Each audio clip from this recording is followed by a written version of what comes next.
peu importe que vous soyez riche ou pauvre, célèbre. Ou anonyme, jeune ou vieux, ses griffes se sont posées sur des rois et des mendiants, sur des génies et des analphabètes, sur des héros et des vilains. Sans distinction, la mort ne fait de distinction pour personne. Personne, absolument personne, ne peut échapper à sa sombre présence. Des mains rugueuses d'un ouvrier.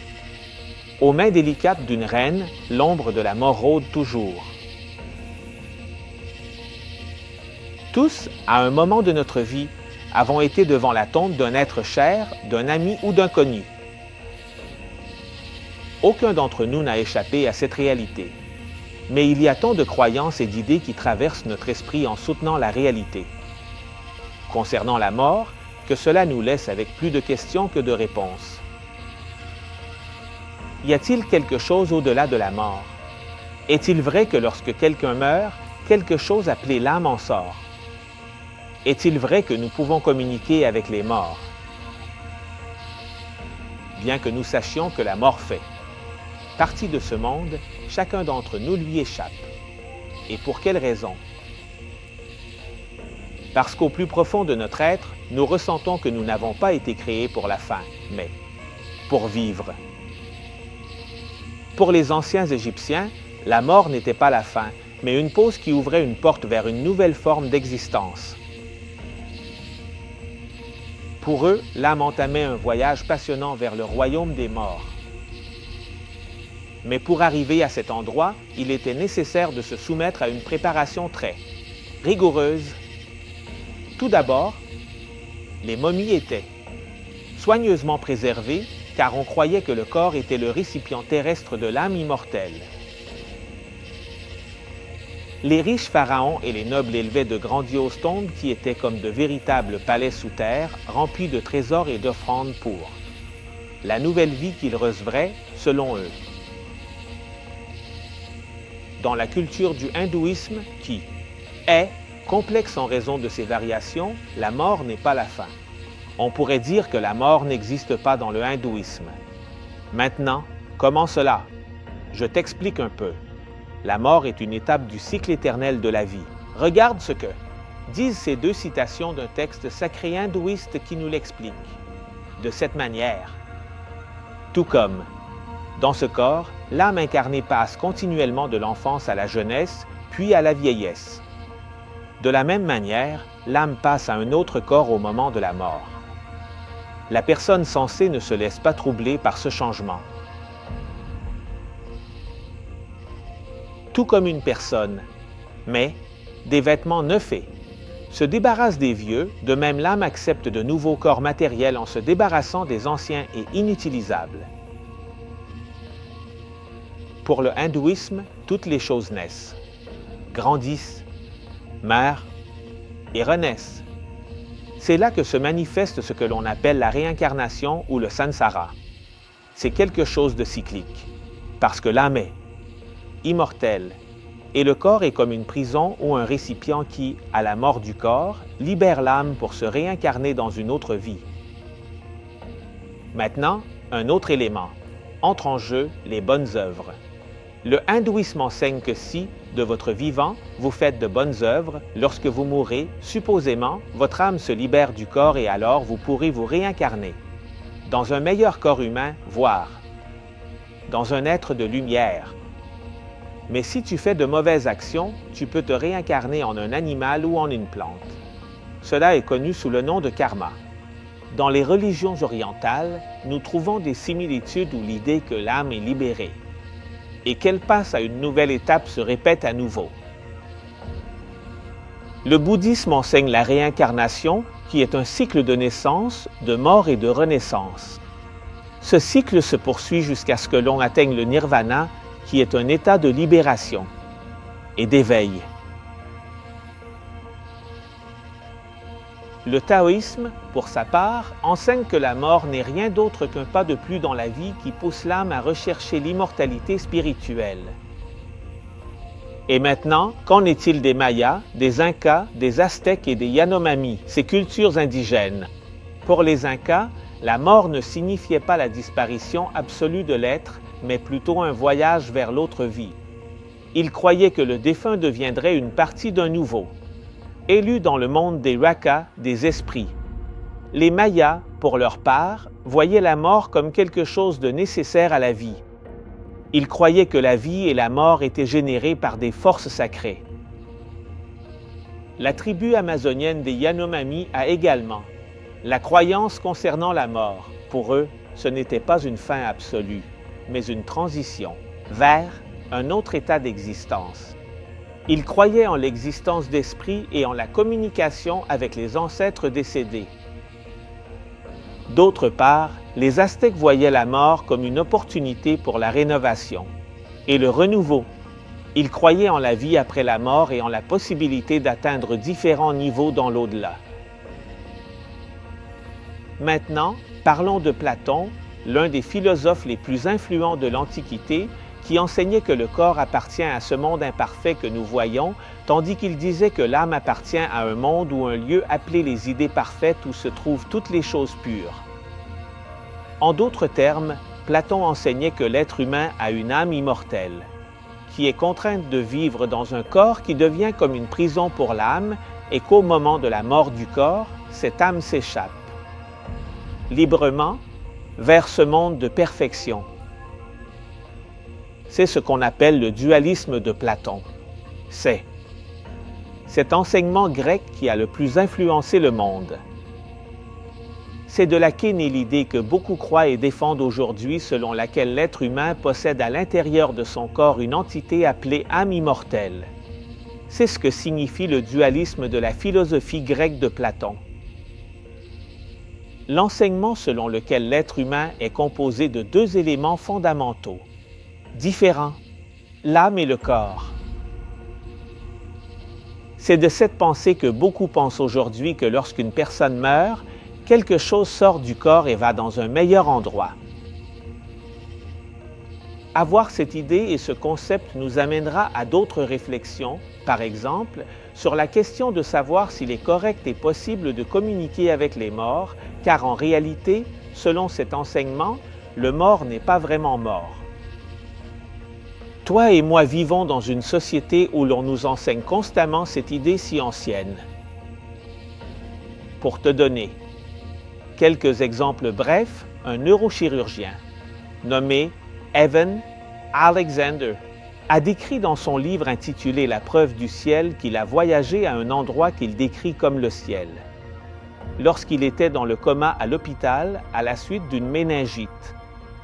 Il a raconté avoir vu et ressenti des choses inexplicables. Que dans cet endroit rempli de nuages et d'êtres lumineux, il a été guidé par une présence féminine vers un message d'amour inconditionnel. Il est arrivé à la conclusion, à partir de son expérience, que la mort n'est qu'une transition. Un autre livre du psychiatre Blind Weiss intitulé « Beaucoup de vie, beaucoup de maîtres enseignent », basé sur ses expériences et celles de certains de ses patients, que l'immortalité de l'âme est réelle. Ces affirmations vous semblent-elles familières? Ce n'est pas la même chose que ce que pensent toutes les différentes cultures anciennes que nous avons mentionnées. Et que dire de la grande réussite au box-office de Disney, Coco? L'enseignement ou le message en soi n'est pas sur la famille. L'amour, non. L'enseignement est qu'il est possible de communiquer entre les vivants et les morts, que le mort n'est pas vraiment mort. Le plus incroyable dans tout cela, c'est que ces idées ont également atteint divers secteurs religieux, y compris le christianisme, depuis des siècles. Il y a beaucoup de chrétiens qui pensent et croient comme Platon, et comme d'autres cultures. Beaucoup de chrétiens croient et enseignent que l'être humain, lorsqu'il meurt, libère l'âme, qui est une âme immortelle, et qui va dans un meilleur ou un pire endroit. Pour te donner un exemple, le film Le ciel est réel, qui raconte l'histoire d'un petit garçon qui a une expérience proche de la mort lors d'une opération chirurgicale. En se réveillant, l'enfant commence à partager des détails étonnants sur sa visite au ciel, enseignant ainsi sur l'immortalité de l'âme.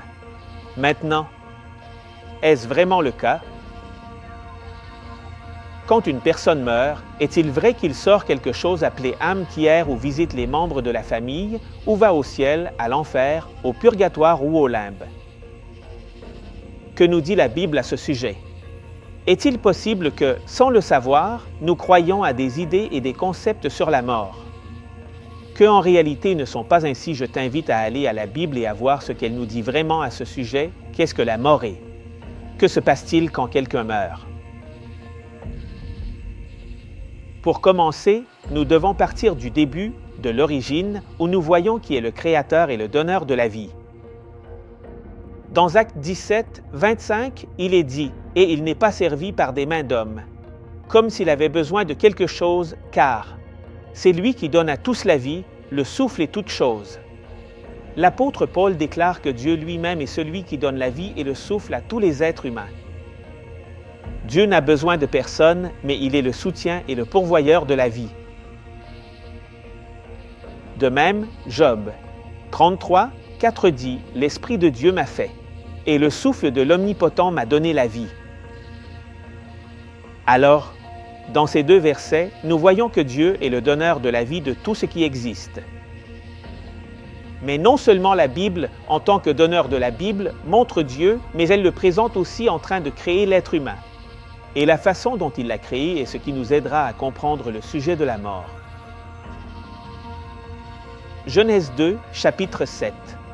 Alors l'Éternel Dieu forma l'homme de la poussière de la terre et souffla dans ses narines un souffle de vie. Et l'homme devint une âme vivante. Il est important de noter que la Bible ne dit pas que Dieu a inséré une âme immortelle chez l'homme au moment de la création. La Bible dit que Dieu a créé l'homme à partir de deux éléments, la poussière de la terre ou l'argile, puis a soufflé, le souffle de vie, l'esprit. L'expression souffle de vie ou esprit signifie la capacité ou le pouvoir de Dieu de donner la vie. Nous pouvons comprendre la vie humaine comme l'union de ces deux éléments. Numéro 1, la poussière de la terre. Il représente notre corps physique, fait de la même matière qui compose la terre. Et numéro 2, le souffle de vie. C'est l'énergie vitale que Dieu nous donne, non une entité consciente séparée, mais la force qui nous permet de vivre. Lorsque ces deux éléments se sont combinés, un être vivant ou une âme vivante a été formé, comme le disent d'autres versions. La Bible ne décrit pas le souffle de vie comme une substance indépendante qui peut exister par elle-même, mais comme l'énergie que Dieu fournit pour animer le corps de poussière.